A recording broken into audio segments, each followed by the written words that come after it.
أيامك رحمكم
Waalaikumsalam warahmatullahi wabarakatuh.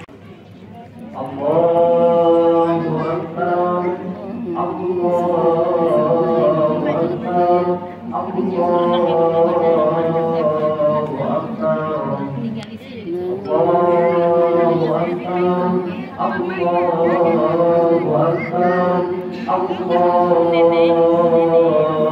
Akbar. Allahu Akbar, Allahu Akbar, Allahu Akbar. La ilaha illallah, Allahu Akbar, Allahu Akbar, walillahil hamd. Allahu Akbar, Allahu Akbar, Allahu Akbar, walillahil hamd. Wa ta'ala, alhamdulillah, di pagi yang cerah ini kita semua bisa hadir di tempat yang mulia ini melaksanakan sholat Idul Adha adalah sebagai tanda rasa syukur kita kepada Allah Subhanahu wa Ta'ala atas apa yang telah Allah berikan kepada kita, dan dengan curahan nikmat yang telah Allah limpahkan kepada kita semua.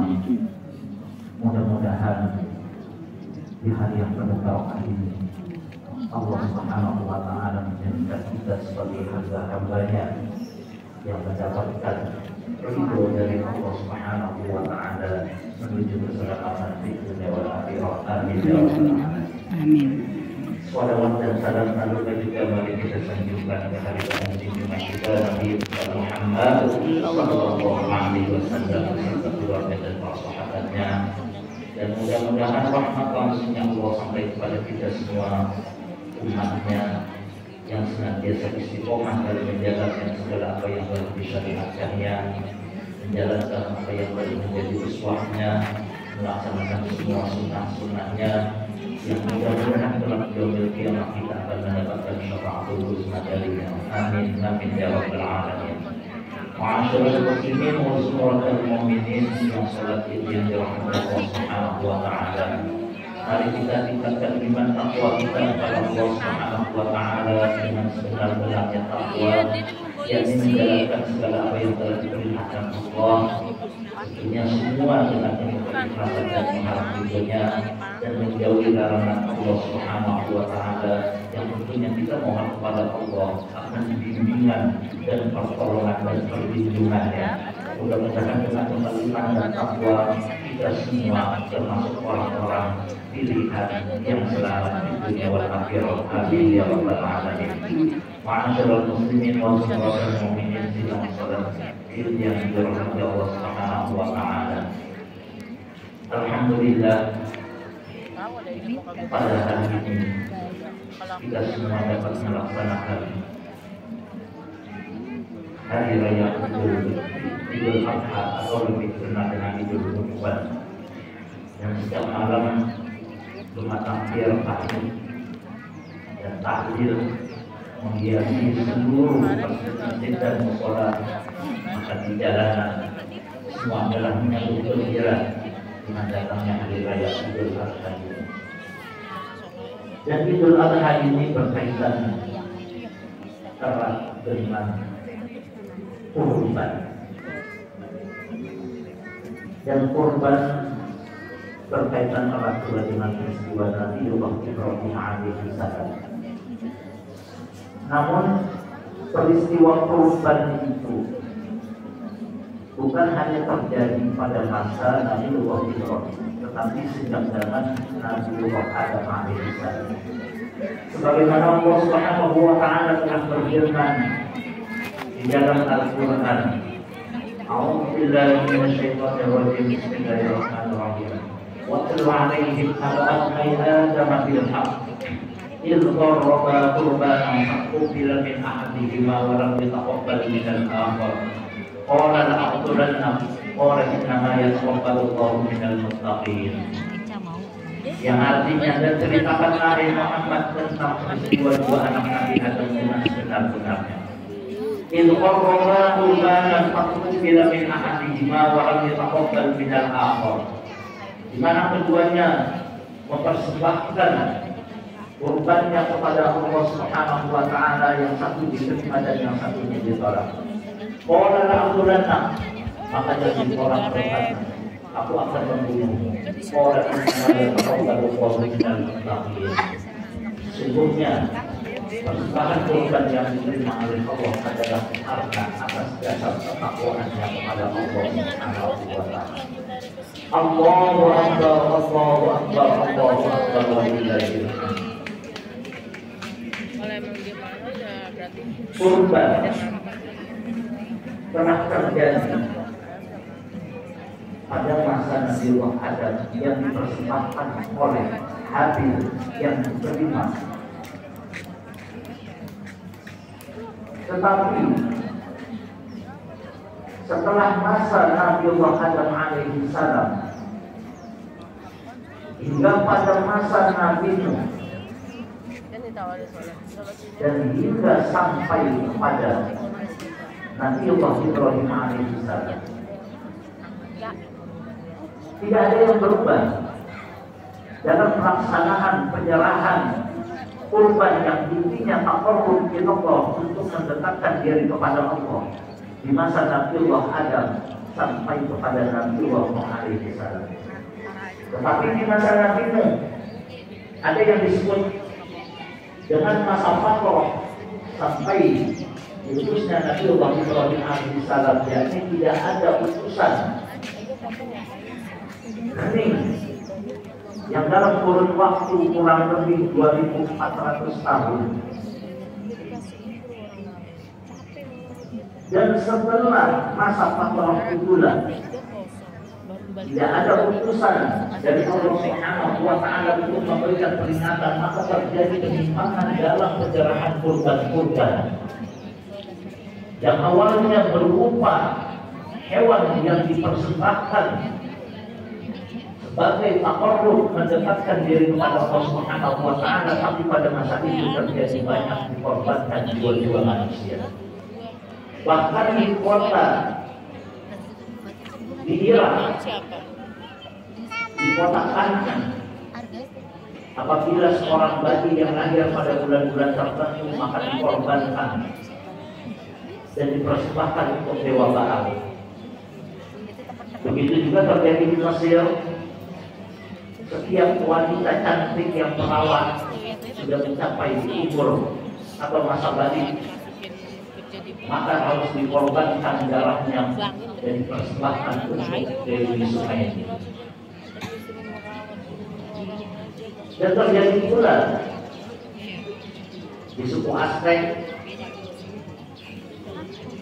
pemuda-pemuda mereka dikorbankan darah dan jantungnya dan dipersembahkan untuk dewa matahari. Begitu juga di Eropa juga terjadi. Di tanah Skandinavia, mereka orang-orang miskin itu mengorbankan kepala-kepala sukunya untuk dipersembahkan pada dewa kosmik. Dan masih banyak korban-korban yang dipersembahkan dalam bentuk jiwa manusia.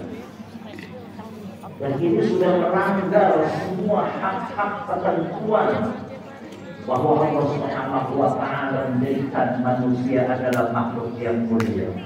Bagaimana Allah berfirman bahwa Allah Bani Adam yang sungguh kami muliakan manusia. Sehingga akhirnya Allah Subhanahu wa Ta'ala mengutus Nabi Ibrahim alaihi salam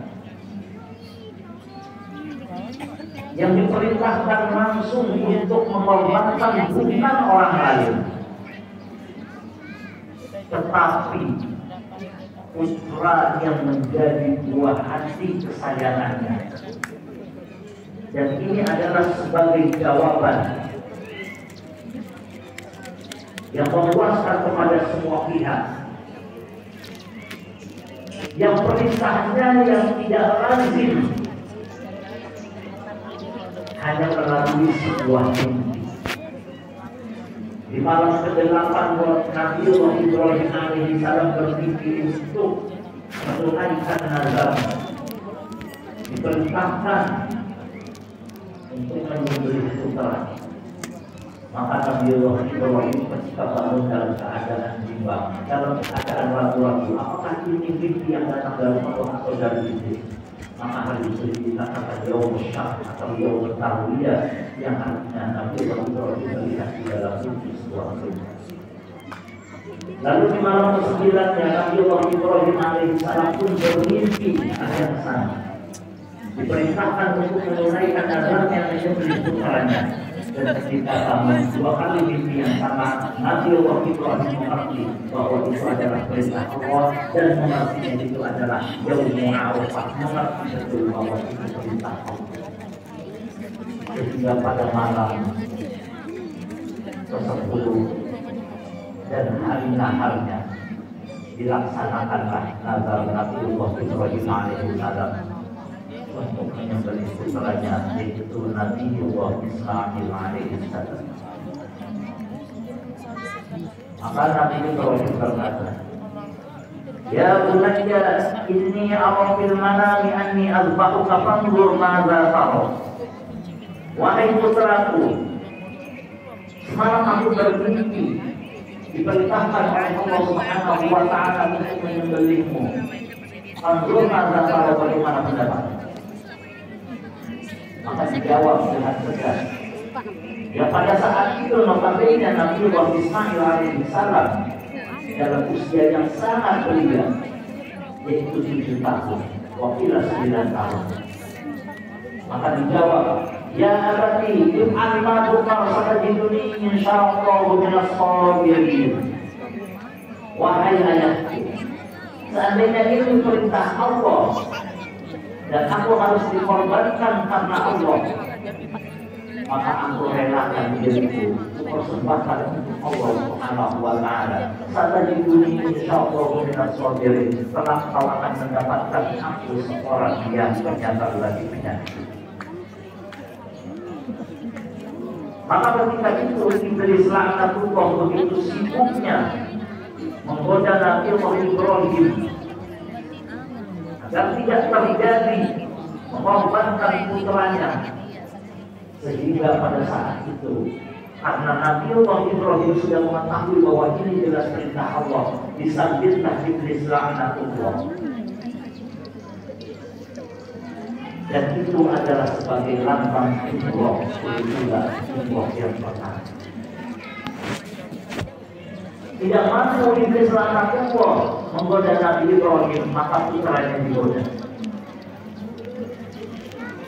Dan tidak mampu pula akhirnya Nabi Ismail pun melempar dengan kerikil iblis laknatullah, maka itulah hakikat daripada Ibrahim Wusta.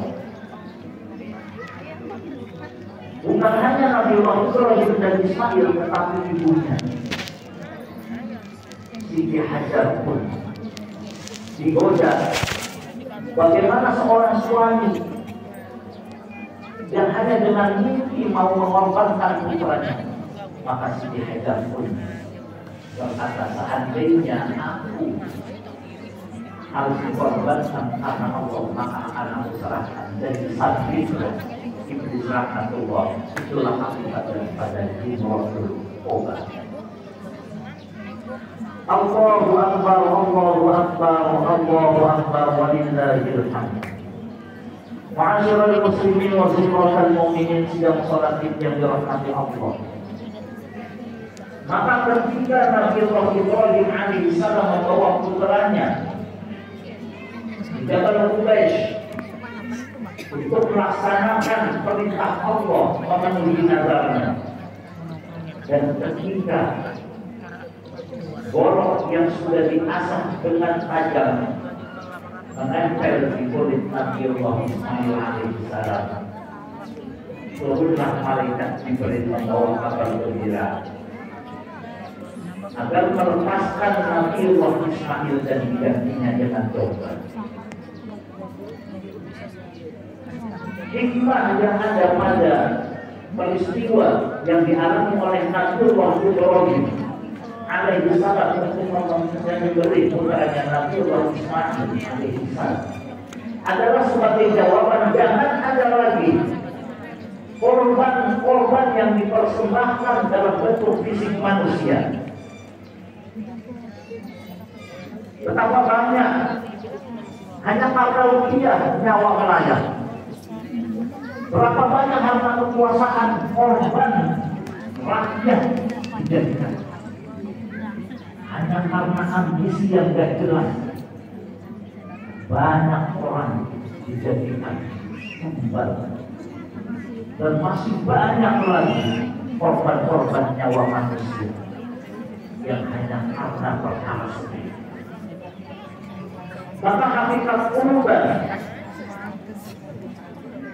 pada intinya adalah bukan hanya kita menyerahkan hewan lalu disembelih, tetapi pada intinya adalah kurban itu membunuh sifat-sifat kebinatangan yang ada pada diri manusia. Sifat rakus, mau menang sendiri, tidak mengenal norma-norma akidah dan agama dan norma-norma kehidupan, tidak punya rasa malu dan sifat-sifat kebinatangan lainnya. Itulah pada hakikatnya korban adalah sekali lagi membunuh sifat-sifat kebinatangan yang ada pada diri manusia.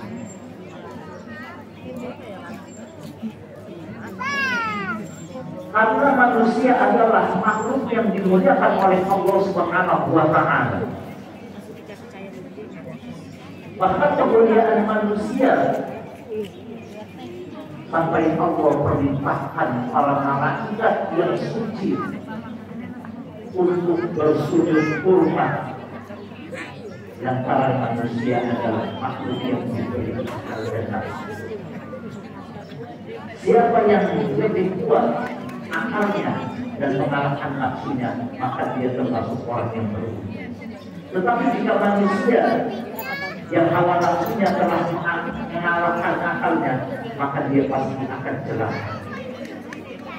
Allahu Akbar, Allahu Akbar, Allahu Akbar, walillahil hamd. Maka dari itulah kembali khatib mengingatkan kepada semua yang berkorban, niatkan dalam berkorban pertama adalah untuk mendekatkan diri kita kepada Allah Subhanahu wa Ta'ala sebagai tanda rasa syukur Allah beri kelebihan kita dalam berupa harta dan untuk berbagi bersama. Dan yang kedua, niatkan untuk membunuh sifat-sifat kebinatangan yang ada pada diri kita. Mudah-mudahan dengan korban yang dipersembahkan semuanya karena Allah Subhanahu wa Ta'ala, Allah menjadikan korban-korban tersebut sebagaimana apa yang telah disabdakan Rasulullah, darahnya akan sampai kepada Allah sebelum nantinya ke bumi, rambut, kuku, kulit, dan itu nanti akan menjadi saksi, akan menjadi penolong kita di yaumil akhir yang insya Allah kita semua diberkahi oleh Allah Subhanahu wa Ta'ala. Amin amin ya rabbal alamin. Allahu akbar, Allahu akbar, Allahu akbar, walillahil hamd. Ma'asyiral muslimin wal mu'minin rahimakumullah. Mari kita doakan kepada semua saudara-saudara kita yang telah melaksanakan ibadah haji di tanah suci Makkahul Mukarramah dan berziarah ke Madinatul Munawwarah. Mudah-mudahan mereka semua diberikan keselamatan oleh Allah Subhanahu wa Ta'ala, dipelihara kesehatannya oleh Allah Subhanahu wa Ta'ala, dibimbing dan dilancarkan dalam segala amal-amal yang menjadi kewajiban dan yang sunahnya yang dilakukan selama di tanah suci haram Makkah dan Madinah. Dan kita semua mudah-mudahan yang belum berkesempatan untuk berziarah ke makam Rasulullah dan menunaikan ibadah haji dan umroh di tanah suci Makkahul Mukarramah, mudah-mudahan ditakdirkan diberikan rezeki untuk bisa sampai ke sana dengan selamat dan berkah dalam keadaan sehat walafiat. Amin ya rabbal alamin. Dan kita doakan pula mudah-mudahan yang belum bisa berkorban di tahun yang akan datang diberikan rezeki yang halal dan berkah untuk berkorban karena Allah Subhanahu wa Ta'ala. Dan mudah-mudahan korban yang dipersembahkan dari semua orang-orang yang telah berkorban pada tahun ini diterima dan menjadi amal ibadah, telah menjadi syafaat atau penolong kita nanti di yaumil qiyamah. Amin ya rabbal alamin. A'udzu billahi minasyaitonir rajim. Bismillahirrahmanirrahim. Inna a'tainakal kautsar fasalli li rabbika wanhar inna syani'aka wal abtar. Barakallahu li wa lakum fil Qur'anil 'azim wa nafa'ani wa iyyakum bima fihi minal ayati wa dzikril hakim wa taqabbalallahu minni wa minkum tilawatahu innahu huwal ghafurur rahim. Allahumma shalli ala sayyidina Muhammad wa ala ali sayyidina Muhammad.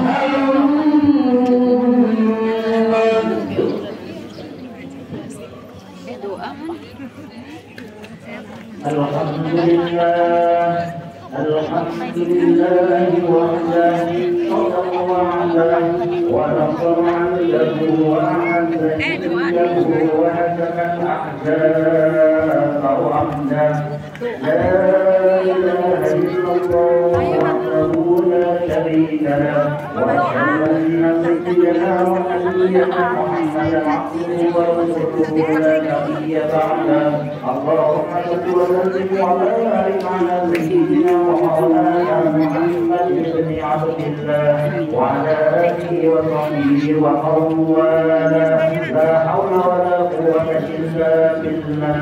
أما بعد فيا أيها الناس اتقوا الله حق تقاته ولا تموتن إلا وأنتم مسلمون. واعلموا أن الله تعالى أمركم بأمر بدأ فيه بنفسه وصلى بملائكته المسبحة بقدسه. وقال تعالى إن الله وملائكته يصلون على النبي صلى الله عليه وسلم يا أيها الذين آمنوا صلوا عليه وسلموا تسليما. آمين. اللهم صل وسلم وبارك على سيدنا ومولانا محمد وعلى آله وصحبه أجمعين. اللهم اغفر للمسلمين والمؤمنين والمؤمنات الأحياء منهم والأموات ونجيب دعوات الحاجات. اللهم اغفر أمة سيدنا محمد. اللهم ارحم أمة سيدنا محمد.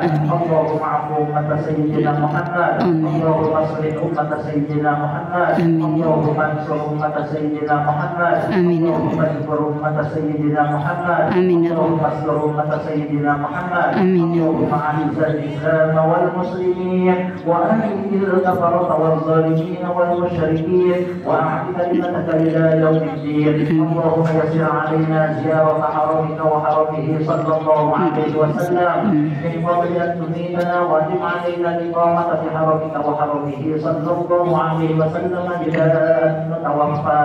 ربنا اغفر لنا ولإخواننا الذين سبقونا بالإيمان ولا تجعل في قلوبنا غلا للذين آمنوا ربنا إنك رؤوف رحيم. ربنا آتنا من لدنك رحمة وهب لنا من أمرنا رشدا. ربنا آتنا في الدنيا حسنة وفي الآخرة حسنة وقنا عذاب النار. آمين آمين يا الله يا رب العالمين. إن الله يأمر بالعدل والإحسان وإيتاء ذي القربى وينهى عن الفحشاء والمنكر والبغي يعظكم لعلكم تذكرون. فاذكروا الله العظيم يذكركم واشكروه على نعمه يزدكم واشكروه من فضلكم ثم لذكر الله أكبر.